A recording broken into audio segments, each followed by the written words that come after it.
All right, so we'll go ahead and get started. Tonight we have the pleasure of listening to Mike, and Mike has put together a significantly shortened version of the technical skiing technical foundations. I think it's going to be interesting. This is again, like I said, is the technical foundations course that's here in the Rockies, here in the Rockies, like I'm even there, is like a 2 day process. And this is just a single 1 hour kind of synopsis. So he's going to ask a few questions, but for the bigger questions that you might have, you might wait until the end. Well, we have dedicated some time for that, but he will, if you got something you need a clarification, feel free to go ahead and speak up about that. I'm kind of excited for this. This will be fun. And then I've did talk to Jim this weekend, and we'll be doing something next month for physics, which will kind of pair in nicely for this one. And then yeah, here we go. So I think that's it for me. So Mike, time for you to take it away, my man. Okay, well, hi all. We're only going to take a very small piece of the technical foundations. And if we were all together, I would allow time for us all to go out and try some movement patterns. But we are going to go through some movement patterns, and it would be great if you guys would go out and play with them on your own to understand how you have the ability to direct center of mass over your base of support. Fair enough? I'm going to go ahead and zip to share on this now, Chuck, and I probably ought to help you. probably ought to turn it on. Yeah, I give you. Yes, allow. There we go. All right. Share settings. No, they changed everything again.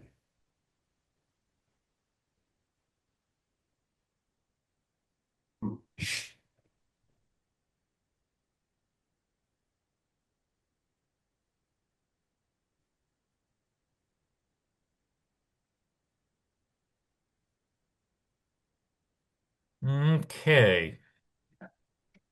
So we're going to really primarily focus on two movement patterns. And that's going to be fore-aft and side to side.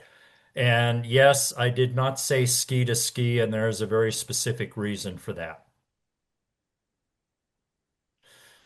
This is an important concept here. Regardless of terrain, speed, adaptive equipment, or the skier's intent, efficient skiing has similarities. And in brief, basically the skier rotates and edges the skis precisely. And that's the key focus here, precisely. And the last bullet here, the skier is in balance when he or she can access and affect any of the skills at any point in the turn. And the reason this is one of the reasons we're focusing exclusively on fore-aft and ski to ski, but we need to be aware that the other fundamentals do come into play. So here's a basic question. Can you balance without fore-aft and side-to-side movement? And physical therapy out there in the web and that basically says no. In order to keep your center of mass over your base of support, you require some form of fore-aft and side-to-side movement. And this is a critical component. I've noticed that during the MAs, everybody's really good at identifying fore-aft. We're not identifying that side-to-side yet. So real quickly, you guys know the fundamentals in italics here. We're not going to be dealing with the rotary and the inclination and angulation part. We're going to be touching a little bit on the common threads, both skis on the snow, ankle, and notice ankle or ankles.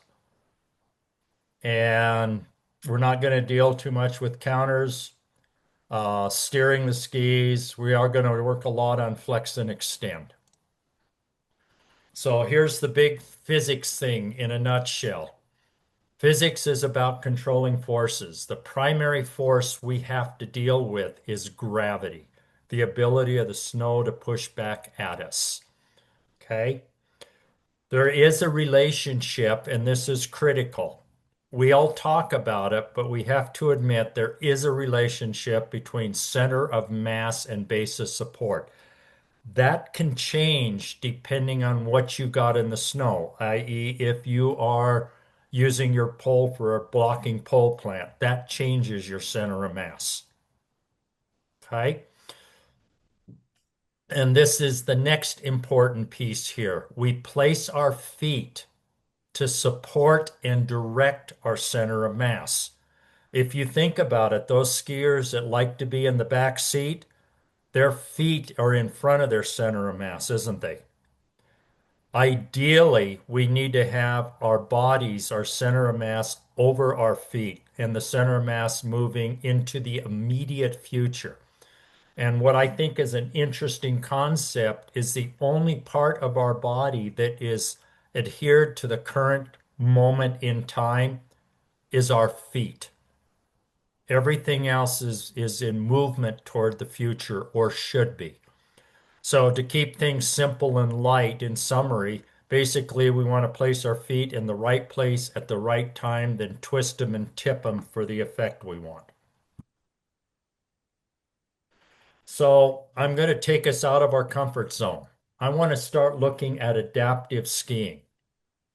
Okay, they still have to adhere to the fundamentals of skiing. Okay, they have hinges, they have joints. They may not be what we think they are. Fair enough? So we're going to jump into it. There's an adaptive skier. Where would you place the center of mass?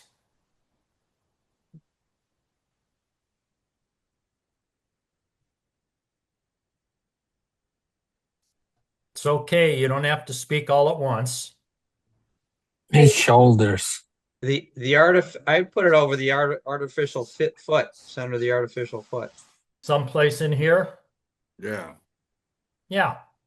His center of mass is someplace in here. Yes. Yeah, it's Okay. Now very, the next yeah. question I'm going to ask you is look closely.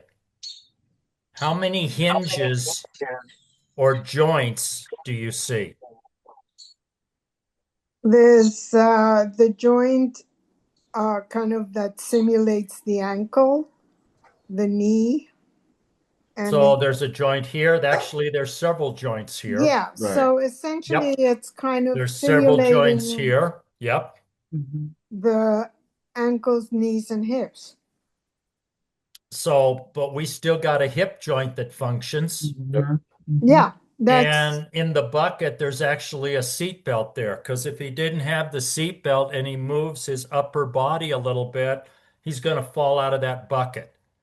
But he needs the ability to move that upper body to start to support which or some of the fundamentals, like moving the center of mass along the length of the ski, for example.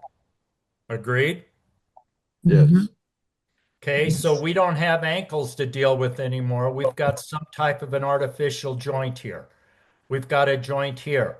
We've got multiple joints. Oops. We got multiple joints up here and back here. And we've got this massive spring, and I believe there's another one hidden in here. All of them to keep the ski on the snow, to keep it moving with the snow, to allow him to move not just fore and aft, but side to side. But the key critical element here is the center of mass, which is someplace in here, is very clearly over our base of support, isn't it? Yes.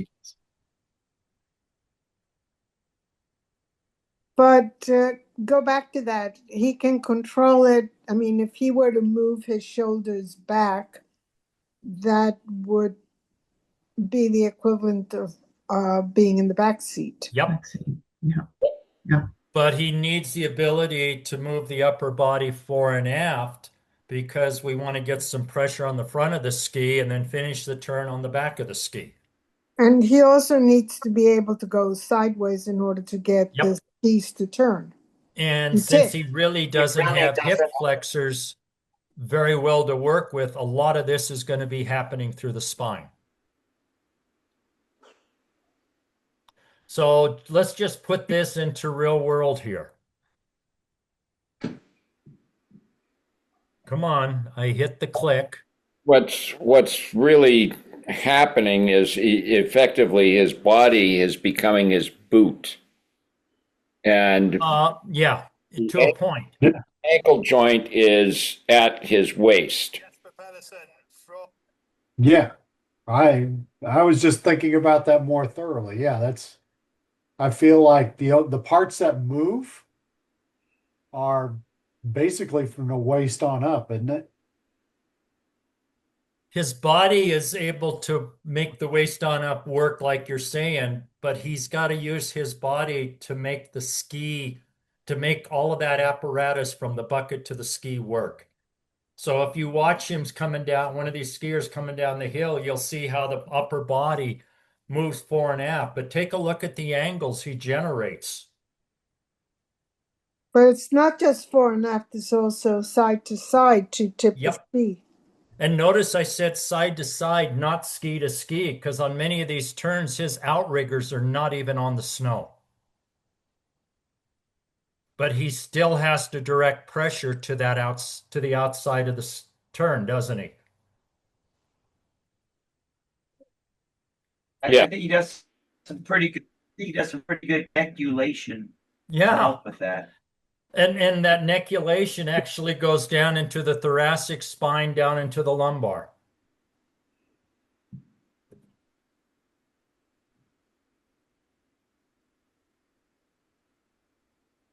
And he's keeping the ski on the snow. Look at this rotary move here at the end.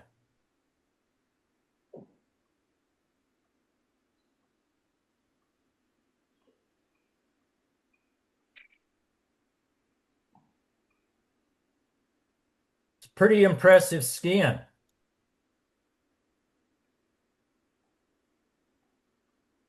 Yes, it is. Now let's see if I can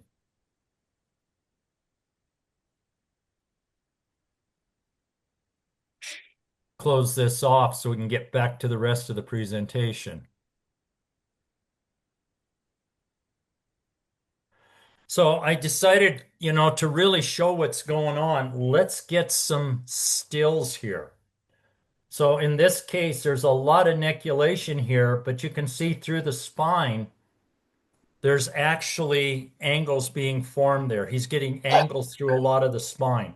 And it starts right here at the bucket and goes up. And he's getting enough angles forming to balance that this outrigger, his outside outrigger, isn't even really on the snow.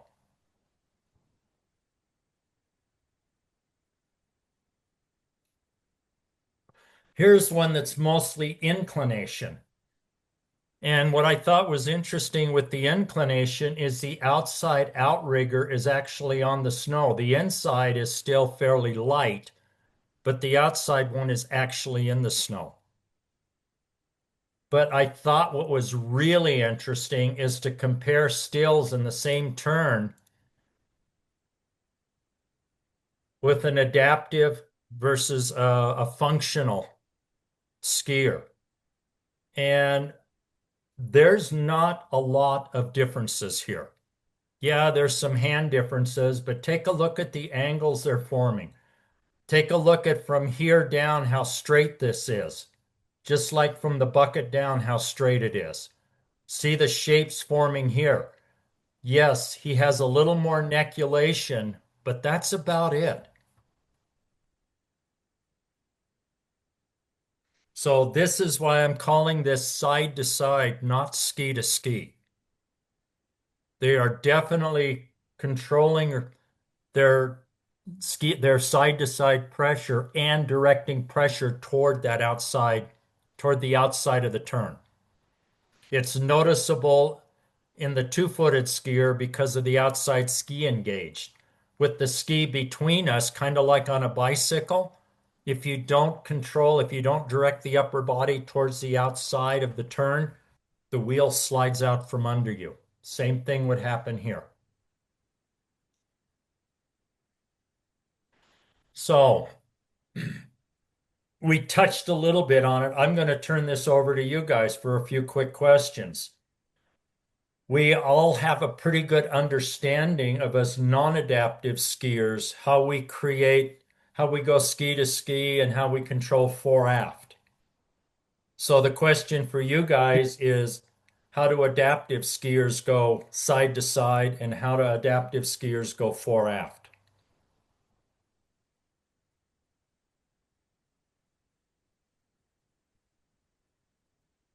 Well, they have to use their upper body because that's all they have. Yep. So what do they have to do for the fore-aft with their upper body? I think you mentioned earlier the spine. It's really, they must have really strong muscular control throughout the spine. Spine is part of it, but They have if to you open the remember hips. the Yeah, side the view hips. picture, their back wasn't in the bucket. So yeah, the spine is being used, but they're still using those hip flexors. Yeah, that too. I was just, And they've got that seat belt, so when the shoulders do go forward, it keeps them embedded in the bucket so they can pressure the front of the ski. But they get their side to side doing what? Rotating the shoulders. There's some rotation in there, but we're not playing rotation. We're keeping this two-dimensional right now, fore-aft and side to side. Well, one thing is coming way forward to initiate the turn. Right? How do they direct pressure to the outside of the turn? Well, the one I'm curious about is how do they cause the tipping That's of the side to ski? side. You know, I think they Kind have of think, like kind of Go ahead, thinking, Todd. when they're turning and they're moving their arms with their outriggers, they may not be touching the ground, but they're reaching out for the balance, and it helps them tip in those angles without having them on the snow itself. True. And Brahms, if you think about what your body is doing right now when you were talking to me, what hinges were you using? I was leaning to the right, and Yeah, you're sitting had with my your right, butt in a bucket, and what yeah, joints are you using? hip flexor. Your I think spine. it's the hip flexor that the skiers It's a are little using. hip flexor, but mostly it was spine, wasn't it? Right. yes, so yes, it's hip, the same spine. it's the same foragonal movement that we do to initiate the turn when we're two-legged. We are trying to get that foragonal movement. It's just that now it may not start at the hip flexors. It may start just above that. It depends on how much control they still have in that hip flexor area. I think that's what I was referring to the spine, this lateral flexion of the spine, it moves. And as we move up the spine, the vertebra, are more flexible, right? So there's that counterbalance, or how you're laterally flexing, but that core, that functional tension in the core, has to be engaged for them, I would imagine, to hold and to angulate the way that they're doing in the videos you presented. Mm-hmm. you know, as I'm sitting here in my chair trying to imitate the action, it seems to me You're not the only one. it seems to Over here me doing so it much too. of the action is thrusting the hip, and then angulating spine rather than just leaning. I wish my video was working, but it's not. rather than leaning, it's thrusting the hip and then getting angulation along the spine. Well, the problem with thrusting the hip, you have to remember they do have a seat belt that is keeping them in the bucket. Sure, And but you it's a can lower still seat belt. sure, So but you can still thrust against that seat. you can push against the seat belt a little bit using basically from the seat belt up. Correct. What did it? So it's kind What of did it like end up being? this for this. You know, your ribs have to be involved. You know, ribs can move.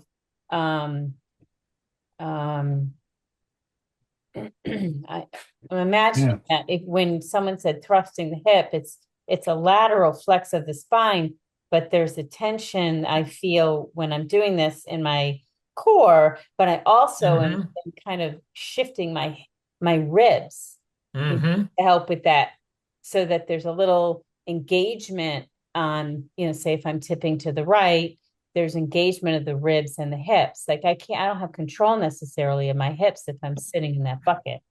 It's a upper body, but yet a very strong core spinal movement laterally to get the angle and the center of mass to, you know, to stack. So your shoulders would stack. Yep. And I would also take that one step further that if we're not in a bucket, we Yeah. are trying to keep our pelvic girdle horizontal to the slope here and not do this. That's the same kind of movement we do when we're not in a bucket. We're trying to keep our hip here, which uses all those lateral obliques to keep the hips like this versus letting it do this. So we're trying to keep the pelvic girdle level. So this is what I'm thinking. I've never done it. I'm now excited to try to get in a bucket and try it. But the only thing I can think of is like, I want to know. I want to know how they manipulate it. So all I can think of is that like it's I don't know who was that. Was that you, John, that was talking about pushing the hip maybe from side to side, or Joanne? You know, where you're Yep. moving the hip, you manipulate the hip by moving it this way to try to create those angles so you can create Yeah, some inclination. Yep. it was it was John. It was John. Okay, yeah, yeah. So they So put I mean, they push. I don't know. I mean, I've never done a bucket thing. So now Yep. I'm thinking, I'm like, So what do you got to Mike, do to do make that thing do they happen? do they push the hip into the side of the bucket then? Well, the buckets are actually Yeah. designed for their pelvic girdle. And so it's kind of like being fit in a kayak. It's Yeah, a I'm wedge thinking fit, that isn't it, Mike? they got to be doing this Okay. to help But them in a manipulate. kayak, you know, us, you know, people like Donnie and that, he can use his legs to help with the kayak. But if a kayak is fit well, a lot of it happens in the pelvis and up.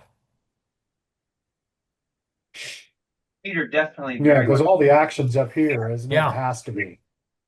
And this is about all the limit of what you can do down here, because obviously the legs are.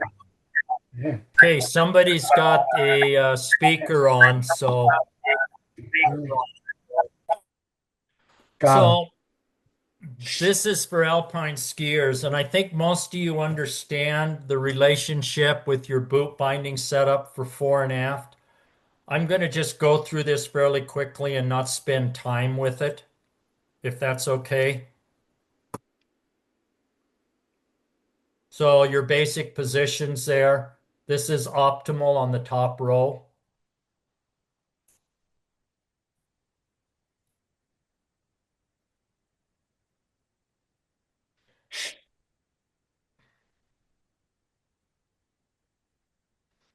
And there's a lot of women in here, and I was told go through this a little bit. So the CM is slightly different. Lighter, shorter torso. Calf often is lower down on the leg. And this is a big one. Until recently, so many of the performance boots were designed for men, so they were actually too stiff for women. So there's another still, so you can really see where those angles are happening. You can see how The shoulder is coming up here. This shoulder on the inside is dropping, directing to the outside ski, directing to the outside of the turn. You can see there's angles forming in all of these hinges. So if we were to take a line and go straight up from here, straight up from the ski, we'd wind up out here. So you can see most of that upper body is directed to the outside of the turn. And this is a critical piece here. What's interesting is you notice there's a slight twist to the upper body as though he's resisting, excuse me, the forces pulling him. If you look at the, for example, I saw it in the armpit, his white armpit, but if you look at his jersey, his uniform, you notice that there's a crease just under right here. Yep. Yep, there's a slight twist in there. So consider that counter. Right. This shoulder is slightly ahead of this one.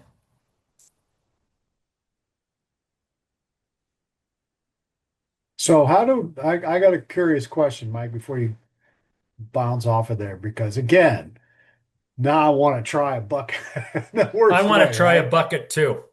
I think I mean he has a limited ability to do a lot of like rotational movements, right? I mean it's kind of limited to his shoulders and his upper body.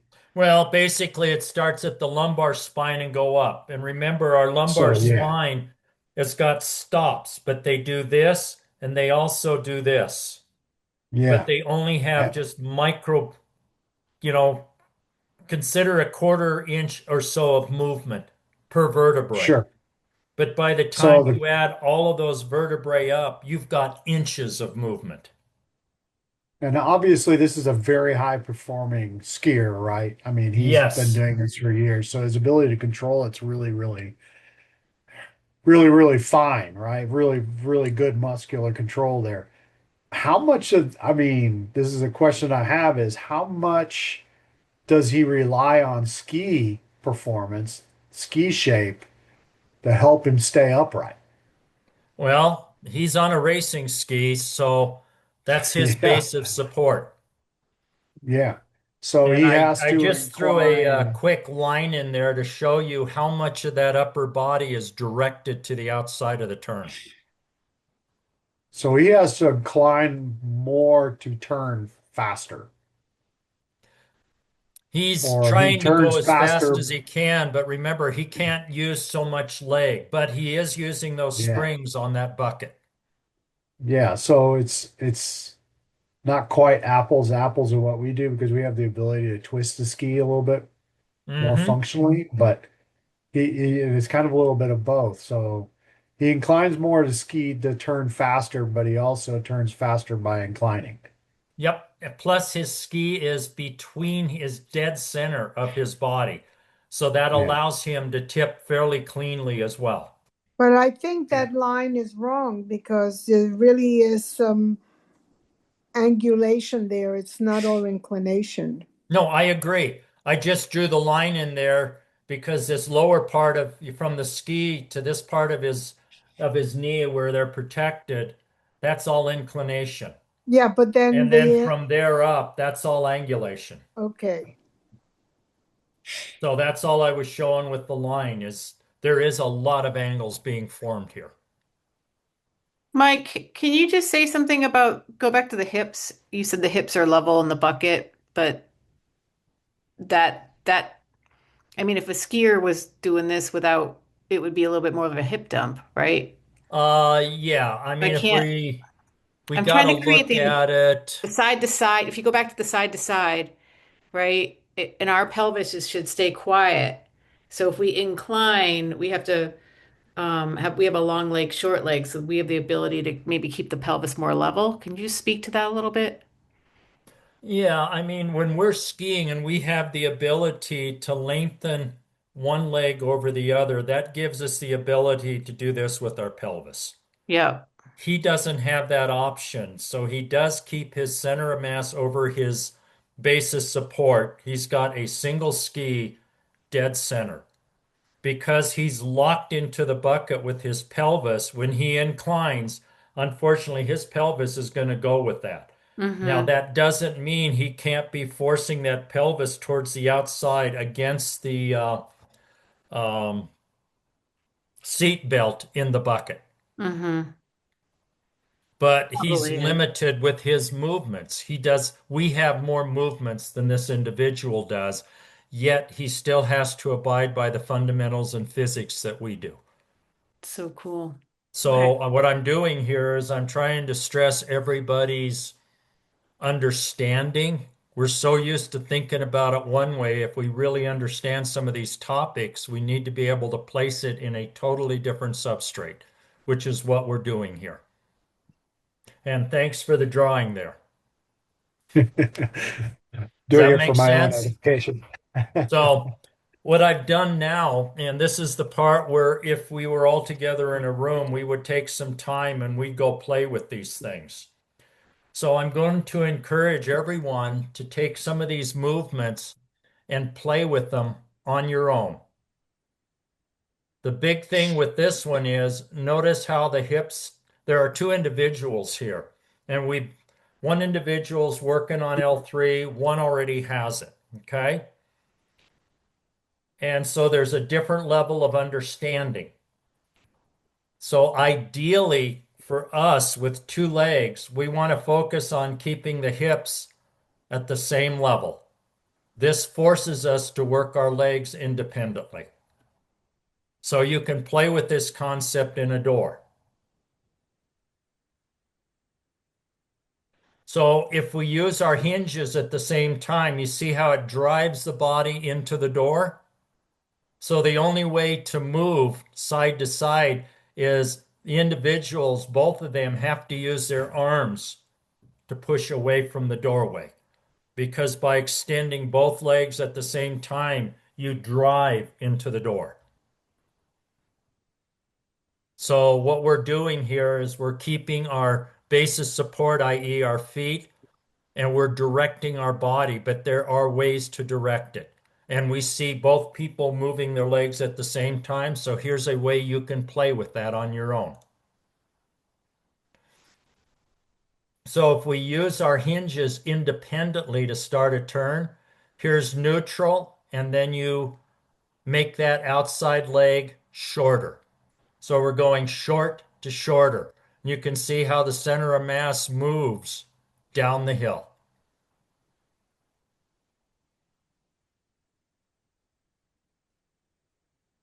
If you extend both legs at the same time, guess what?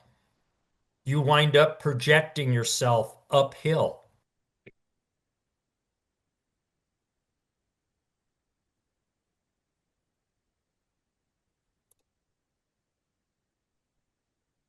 So here's a big one. We think long leg, short leg too often. The problem with that long outside leg and bracing on it, and you can actually feel this, is it moves your center of mass over this inside leg, over this leg right here. When you keep it bent, you feel your center of mass between both feet. And this is critical. Definitely get outside and play with this concept. Get on a stair. If we keep our pelvis horizontal, see how the legs work independently.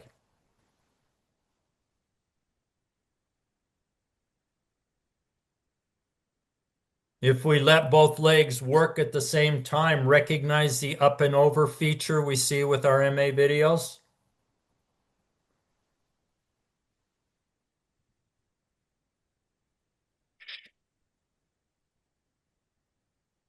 Hey, Mike, can I share a couple words? Go. So in the adaptive world, we've been talking about somebody in a bucket, but in the adaptive world, the philosophy is if starting from the feet up, if a joint doesn't work, you go to the next one and you work from there. Yep. Now to Totally simulate, agreed.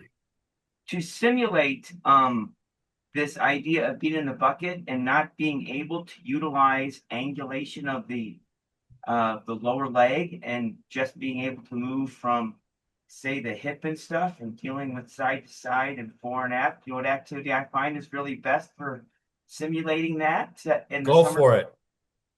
Unicycling. Yeah. So anyway, what I wanted to do with this sequence of Shameless videos plug. is take basic movement patterns that we see in our MAs, isolate the fore-aft and side to side, and give you guys something that you can feel how you direct and guide your center of mass. Is that fair enough? If we were all together, we'd take 15 minutes and go play with this right now. But we're not. So this is an interesting concept here. If we take two hinge joints, and a hinge joint is your knee and it only does this. But if we take two hinge joints and connect them at 90-degree angles, we have the ability to create rotational movement.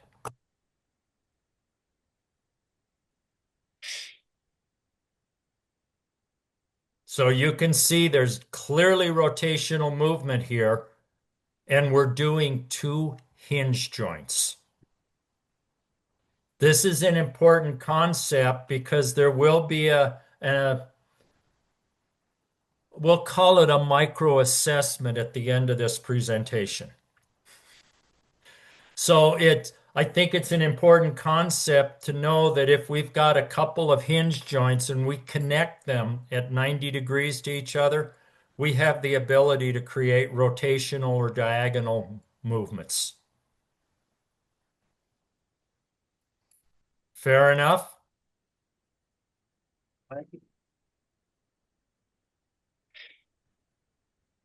But this is simulating the hip joint, not the knee joint.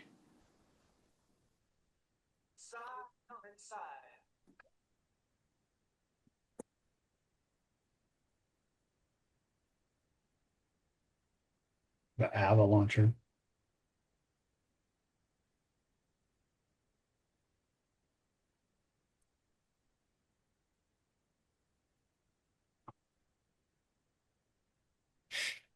Oops. Damn. What?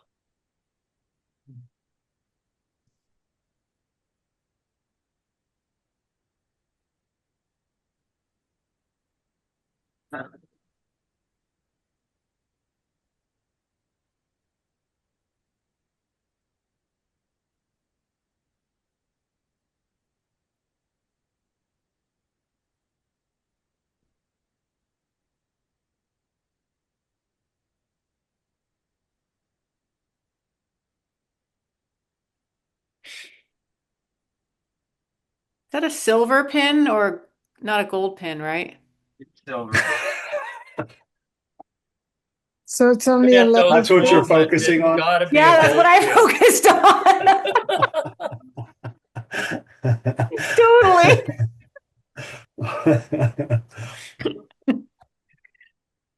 But that's some darn good skiing for being just a silver.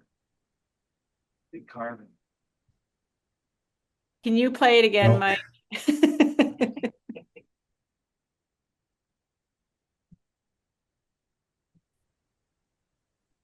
So this is Take a just look at how the shield and the hinges work in PSIA Man. Identify the hinges. There's a lot of things happening here. so this is just the opposite of the sit ski where you only have lower body.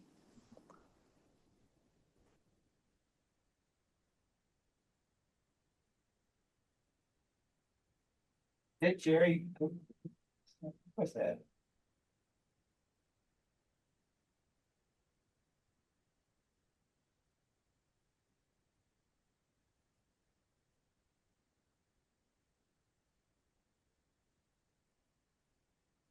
It's a pretty good carved turns, huh?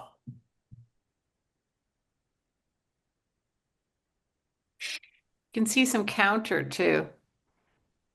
So Mike, maybe this is foolish to comment, but you mentioned rotation.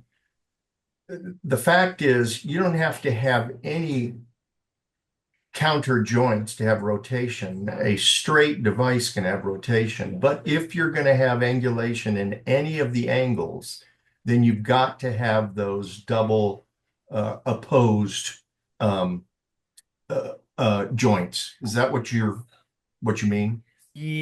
Mostly. And in PSIA Man, if you really watch the shield and how it moves down the hill, because and where Exactly. the center of mass is, there are hinge joints that go fore-aft and side to side, but that Exactly. shield still has the ability to go on a diagonal. Exactly. So Yeah. combine those and you get a type of rotational or countered movement.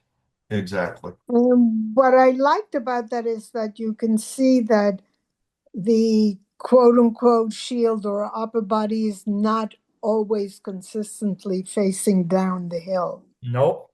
And unlike us, where our upper body is attached at our waist and lower lumbar spine, in this case, he's got his shoulders. PSIA Man is attached his shoulders to his pelvic girdle.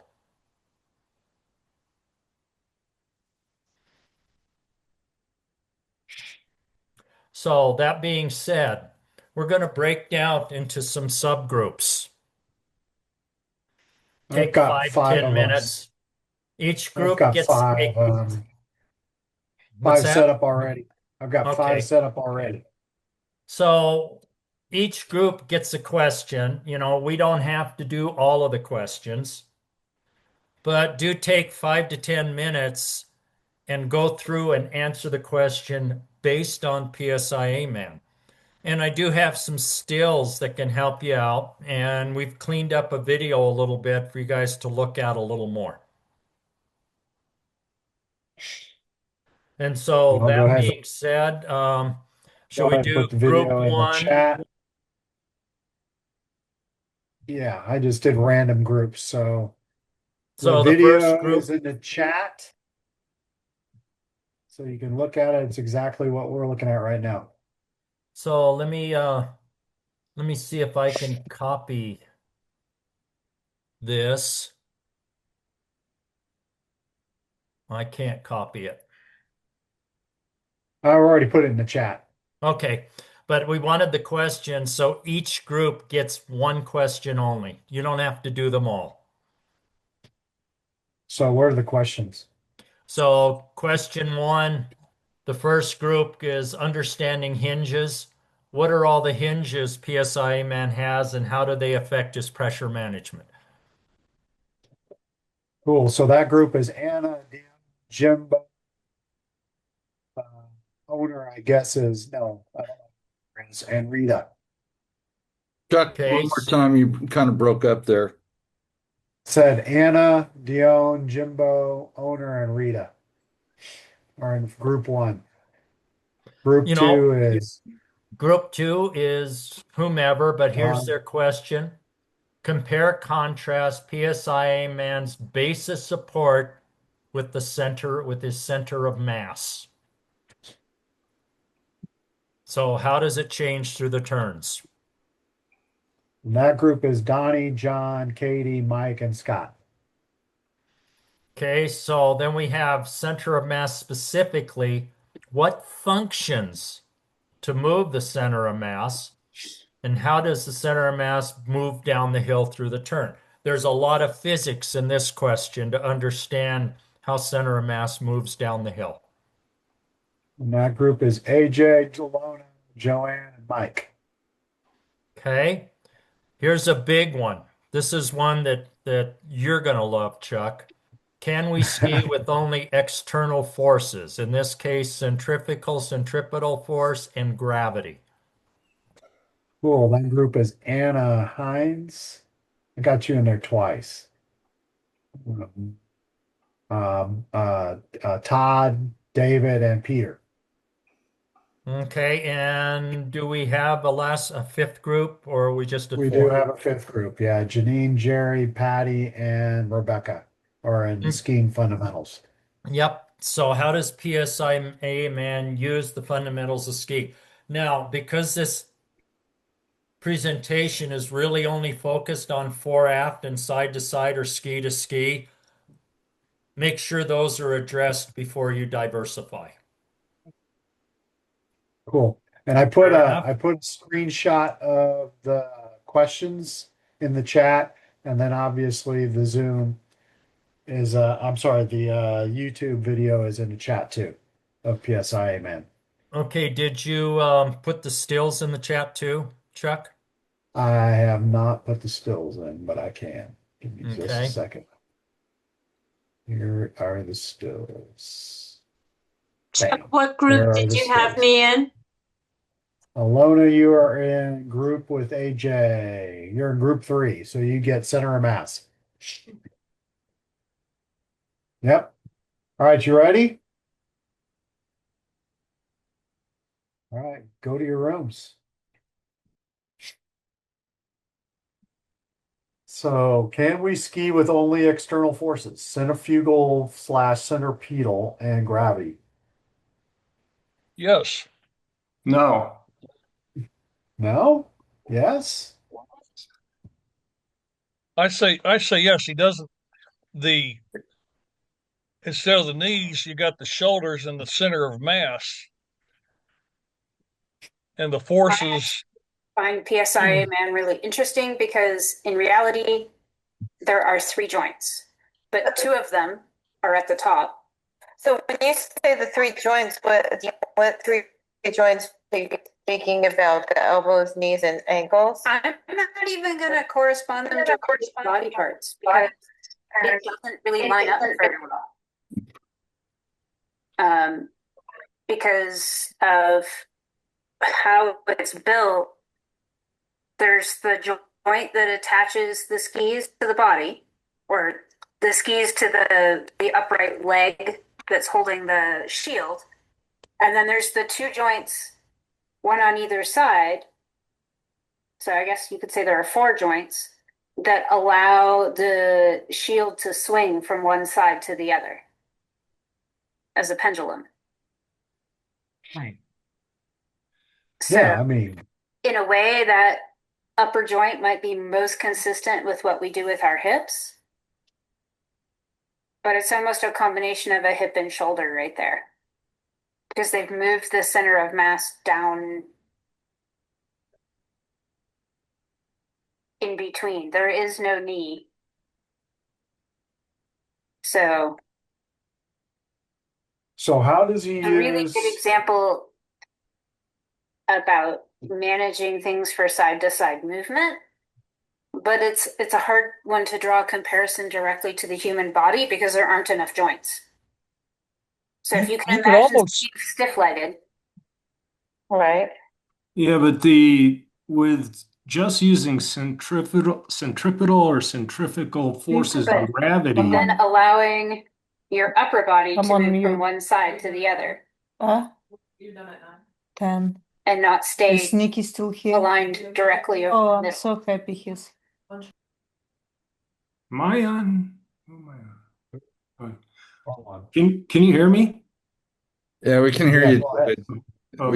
Okay. There's a lot of talking going on. Oh, Yeah. okay. Oh, I was just thinking with centripetal or centrifugal forces and gravity, those are drivers of trajectory and speed. But Yep. just using those forces by themselves, I don't know. I guess you could ski straight down the hill, but technically, but I don't know how you'd create a ski turn. Well, now we're getting into it. How does PSIA Man create a turn? Because he's clearly turning. He's turning. He's moving his center mass. Yeah, he's moving the center of mass side, but what is that causing the skis to do? They're turning. Well, they're turning. Sure. How are they turning? They're getting up on edge and they're using the They're getting up on edge. we They're go. using centripetal force to Sure. create speed, but I mean, what it doesn't exactly have an ankle, but if you have your feet in your boots and they're all stiff, one could argue they're the ankles are there, and that's what's helping get on the Yeah. edges. well, so Yeah. I mean, because you're from a manipulating pure, this. yeah. Go ahead. Well, just by changing the edges, he's manipulating the center of mass to create that turn. Right.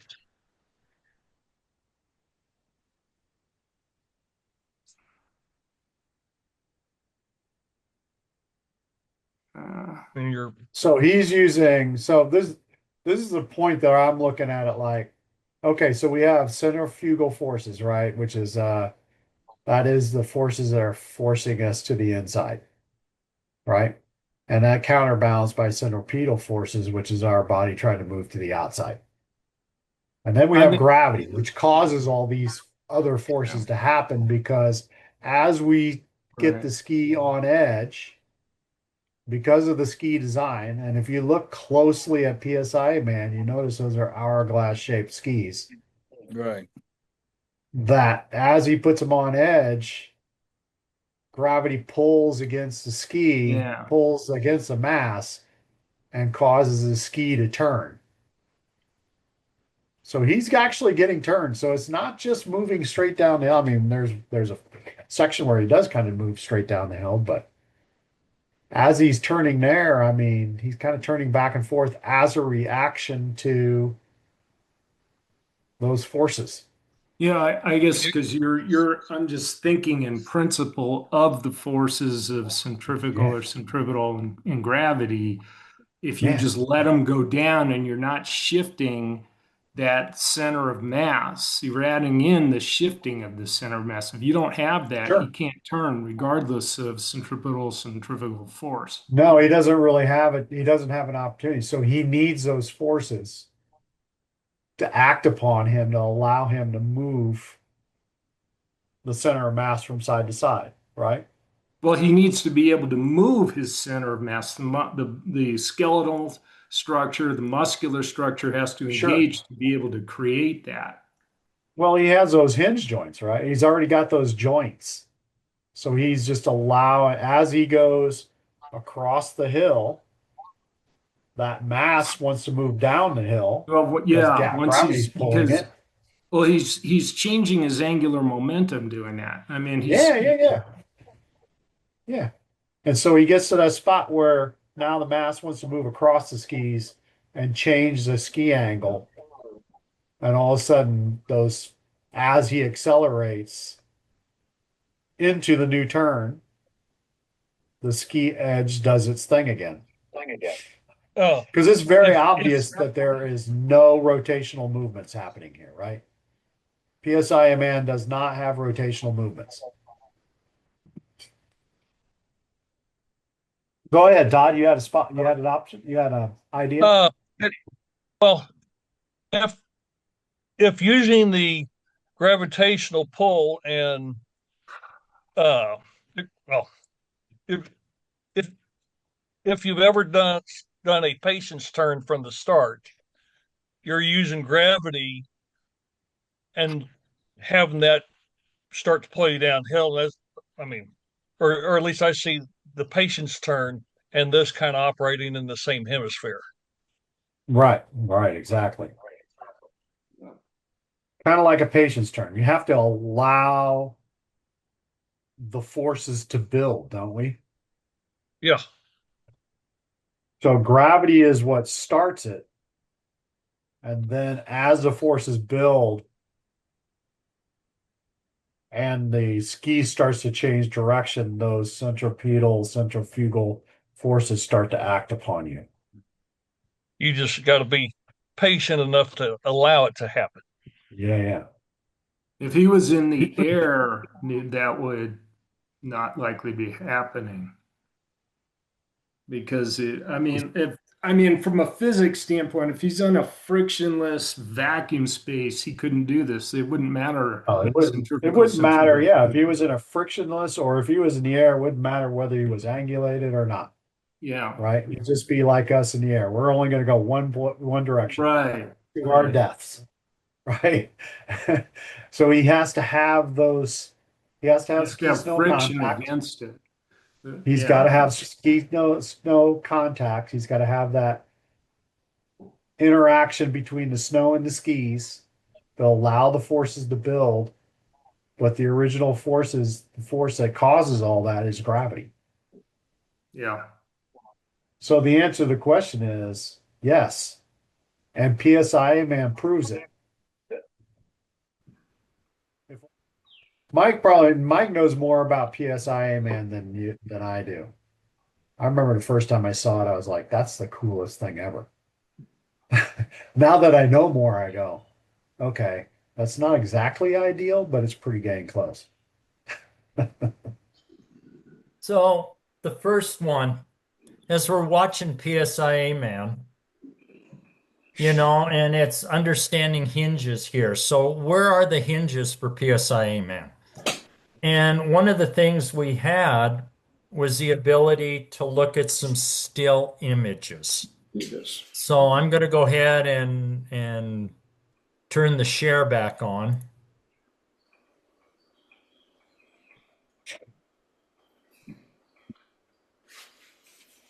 Okay, bye.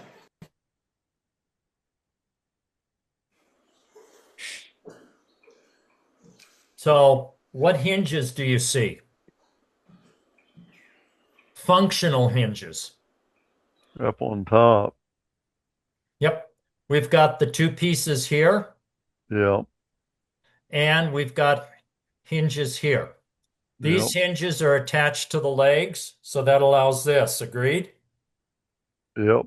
You can see how the front of the shield, the tip of the shield here is in front of the heavy part of the shield. So that's got the ability to do this. The other hinges that aren't functioning are our ankles. So this comes straight up. So your ankle hinge is the one that goes forward, right? So what they did is PSIA Man, there's your ankle hinge to run you forward. There's the knee hinge. So you can bring the body back so you don't wind up chewing the front of your skis. And then this would be the area of your pelvis in here, with the shoulders attached at the pelvis versus your stomach.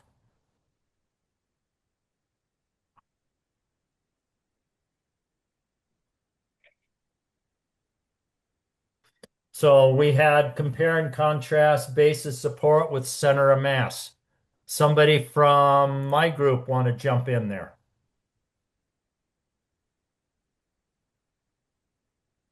Don't everybody speak at once.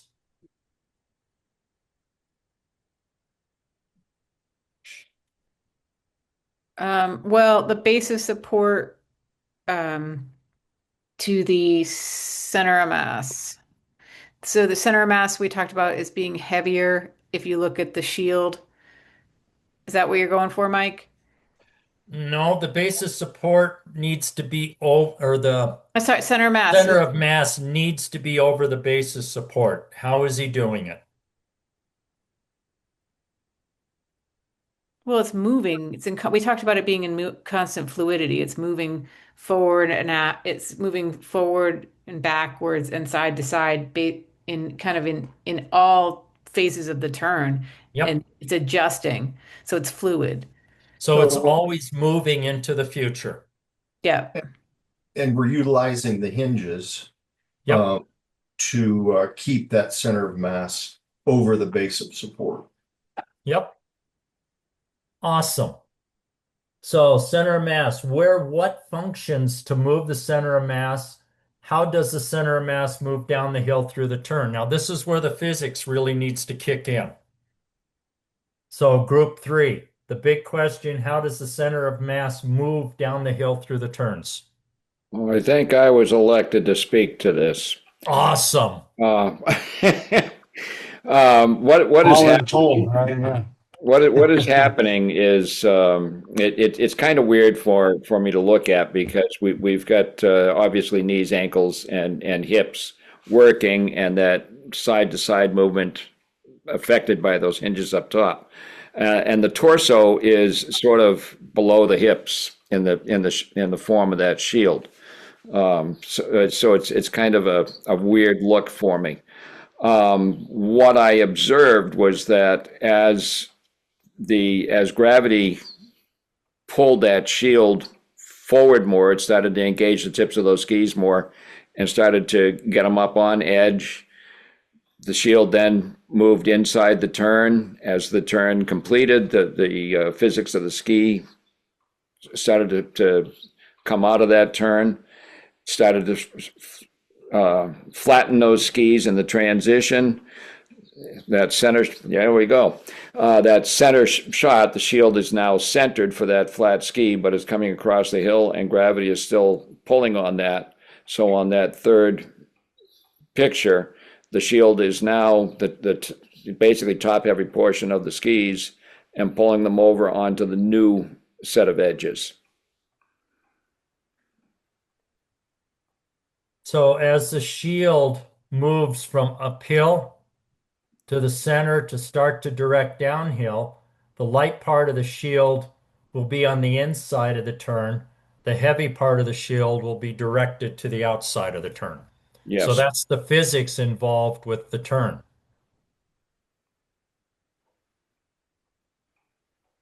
So here we go. Group 4. Can we ski with only external forces? That is centrifugal force, centripetal force, and gravity. Those are the only forces being used. Group 4. I'm not speaking, by the way. Chicken.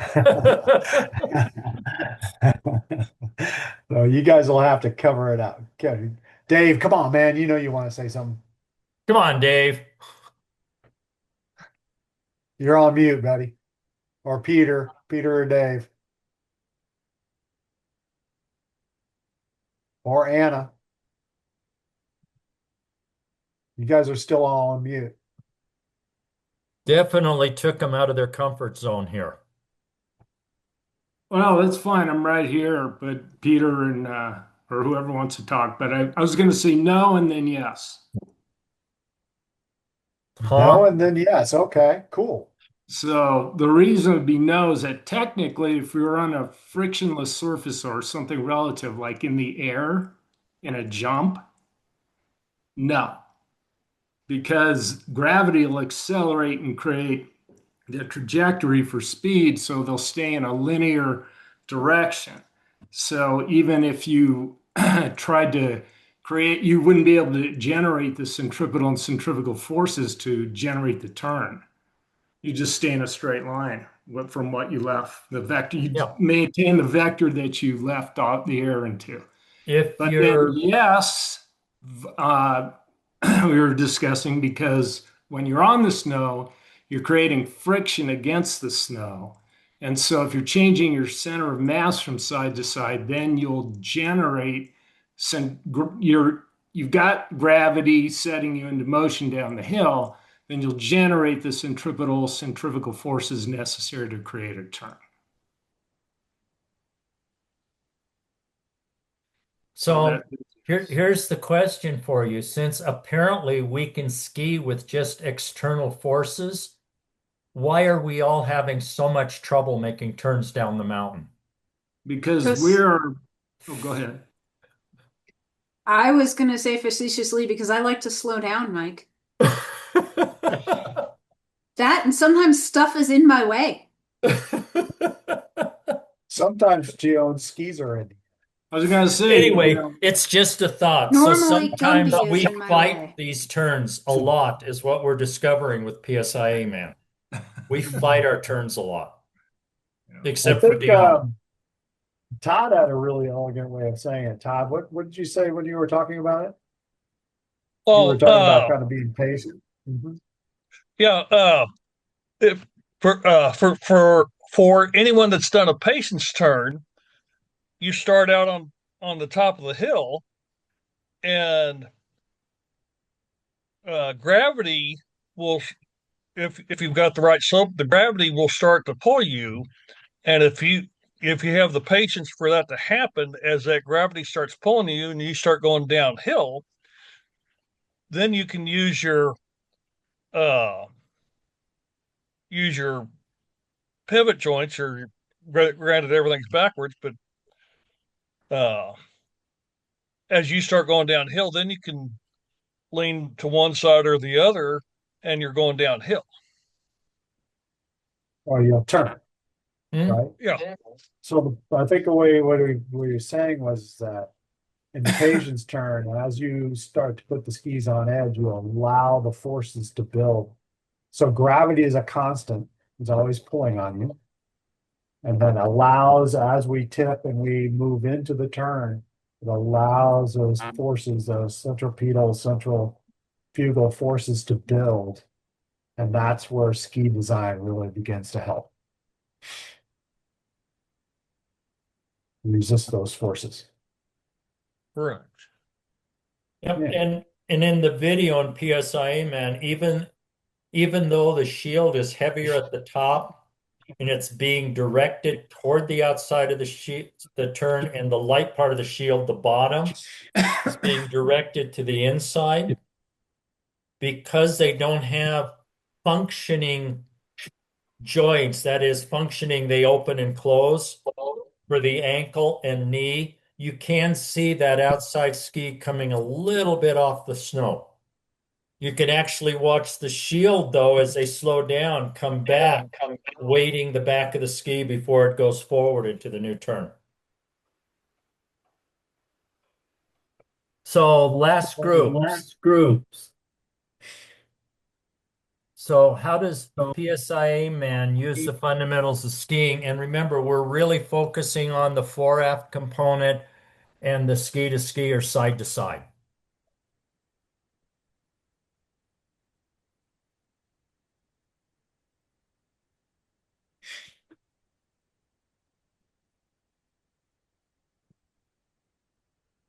So that was group 5. Janine, Jerry, Patty, and Rebecca. Okay, I'll take a stab at it since I'm the You newbie. got it. Go for greatness. Exactly. So, I mean, his hips are staying pretty horizontal to the snow. He's moving from outside ski to outside ski. And he's moving, as you said, forward down the hill and moving to the future. So he's the center of mass, he's controlling the pressure along the length of the ski and also managing his foot to foot pressure very well. Okay, how is he doing it?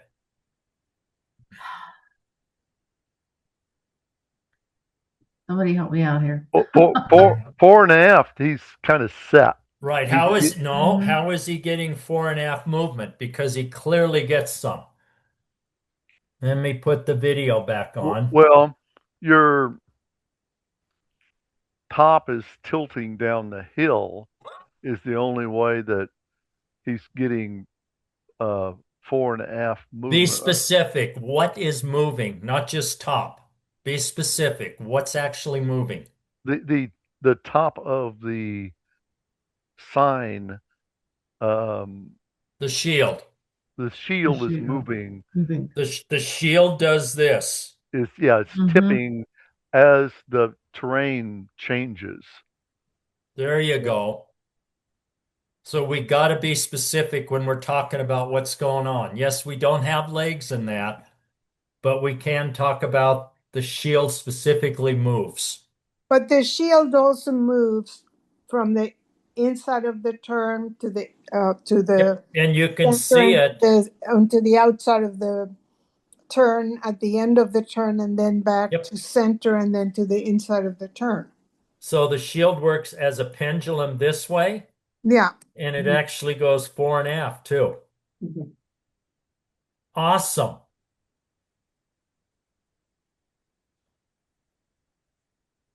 When I was in the Air Force, I worked on helicopters, and we referred to the fore and aft movement of that shield as flap and droop.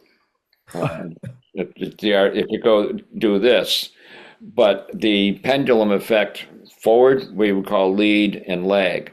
So it would come forward to change the center of mass over the skis more forward, and as it comes through, it lags back to bring it back to finish the turn and transition. Yeah. So in effect, at the moment of transition, your skis are quite flat. But as you just described, the angles change as you move from side to side after the transition. Yes. Yes. Because the body wants to take a shorter path, right? But And I that's think, essentially what's happening with PSI Man is that the shield's taking a shorter path than the skis. Mm-hmm. but I think, And so Mike, when he gets to that spot where, where the forces have moved us or to across the hill, gravity's pulling the shield, pulls it over to the other side, creates a new angle, and then off he goes to the next side. I think Mike was also making the point it's moving forward and aft as well. Yes. Well, and I'm going to agree, and then I'll also still add in that Rebecca had an important point. It's kind of foragonal in a way too, because Yes. he doesn't turn completely across the hill, right? He Right. doesn't make the full C. He makes a boomerang shape, and then as soon as it gets to the point where gravity takes over that shield At and this acts point upon the right shield, here, pulls the shield down the hill towards the new turn. Right. and because they were not physically controlling any of the movements we're seeing with PSIA Man, there's not a lot of internal forces happening here. I'm not throwing the shield down the hill. I'm not trying to flex one of these hinges in here. That's all static. The only movements are the fore-aft and side-to-side stuff we get here. Gravity. Yep. Gravity and centrifugal force is what's creating the movement. Yeah. Gravity is sucking them down the hill. Inertia is taking the shield and moving it down the hill as well as forward because that's where it wants to go until it hits the stops of the hinges, which causes the skis to arc. That lower bar is double hinged. But because it has to be a parallelogram with the top one in order to keep those skis equidistant from each other. Yep. So as the shield comes forward and starts to engage those tips, then everything starts to move inside, and those hinges both have to move together to make that happen. Right. And here, as you said, we got a hinge someplace in the middle because it's allowing this, and we've got a hinge allowing this, and we've got basically pins so that the skis don't do this. As one coach I worked with put it, call it the parallelogram of power, where all of those things work at the same time and remain generally equidistant from the surface of the snow. Yeah. So what we So get do you guys want to see a visual example of it in play with a real person? well, Because what I John- want, wait, can we, Go ahead. I just need to get this in my Okay, head. yeah, Rebecca's got a Essentially, question here. What we're getting out of this message is that if we just keep moving the center of mass, you don't really need to do very much. Like once you stay in that sort of athletic position, the skis will will essentially go on their own.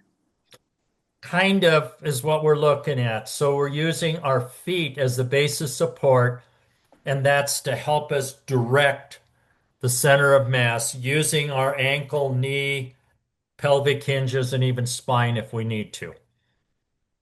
So too many times we don't let our bodies move into the immediate future. And because of that, it inhibits our ability to make turns. So if we allow the sort of our bodies to move in the direction of the turn, that's all that's needed. That's a big chunk of it right there. I'm not going to say it's all that's needed, but we can make turns with just playing with gravity and centripetal force in that and letting our bodies move into the future, into the area we want to go, i.e.,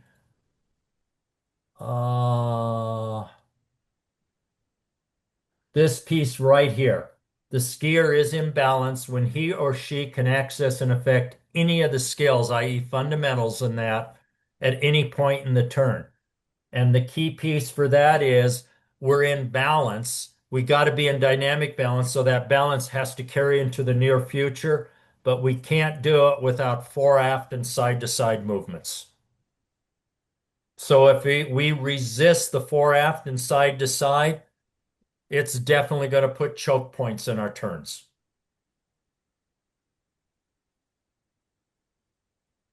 Thank you, Katie. How long did it take them, Mike, to develop that PSI Man? I saw PSIA Man a long time ago. I used to help Bob Barnes with some of his sessions like we're doing tonight.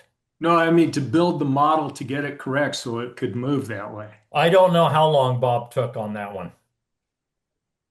That was a Bob Barnes thing, the smart Bob Barnes, and he did it with Jerry Berg for some of the filming. So yeah, the two of them suck at a really high level. Hey, we got 5 more minutes. Anybody else got any questions? I kind of put up that Achilles weave. Well, thank you, Joanne, for sharing that with me. That's a really good one. But I mean, the key to that was that visual of how little movement you really saw from Keeley moving from, and almost the entire movement was from side to side. Very, very similar to what PSIA Man was doing. Mm-hmm. And the other one that I actually really like too, when we're dealing with adaptive and regular two-footed skiers, is how very similar the body positions really are. I don't know if it helps or not, but last year I bought a pair of skis from a guy that skis it, or he's an adaptive skier, has the bucket, and he brought that out so I could actually see it. And he's explaining to me when he's in that bucket, that's not unlike putting a ski boot on and strapping it down. I mean, there's not a whole lot of movement. You're in it as, I mean, pretty snugly, yeah. Yep. His body's in it, and it's in it solid and hard. A wedgie. And not only does he do that with skiing, but he has his off-road electric bike, and I mean, he hasn't let life slow him down, but he showed me a number of these different things. And when you're in that bucket, you're in there solid. Yep. So I don't know if that helps anyone, but it is. It's the new generation of buckets are very, very sensitive to the body movements that you have the capability to perform. Right. I took my level 2 teaching with Jeff Krill, which kind of blew my mind at the moment because he was indeed in a bucket, and he told me that your hip waist area, that's the ankle of your boot, and everything center of mass, side to side, fore and aft happens right there. Yep. Even though you're not doing it with your ankle. Right. Even though you've got all that stuff underneath attached to the ski. But that's essentially your ankle. That's what we did with PSIA Man. Here, see where the ankle is above the ski? Yeah. We're taking these joints here and we're putting that in the bucket. Yep.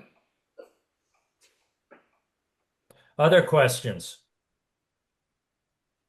John had one thing here. He said, one thing we didn't talk about much is the static force we need to create to provide the centripetal force to counter the centrifugal force caused by inertia.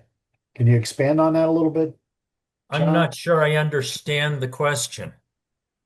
I don't think he says one thing we don't talk about much is the static force we need to create to provide the centripetal force to the counter the centrifugal force caused by inertia. So Actually, what, the yeah, what do you mean centripetal, static force? so static force. So as we go into the turn, inertia wants us to continue in the line. We are initiating a turn, which then generates a significant amount of centrifugal force that we have to counter through edge control and pressure, which means we are creating the centripetal force holding us into the turn. Correct. That is significant amount, and it's static. If it's not static, then we would fall either inside or we would. It's not static. It is moving. Well, correct. We It's have moving. to move that center of mass into the future. If it became static, we would just go flop. No, I understand with regard to the action of turning, but at any moment in time, it's got to be static. If you take that significant moment in time, our centripetal force has to counter the centrifugal force.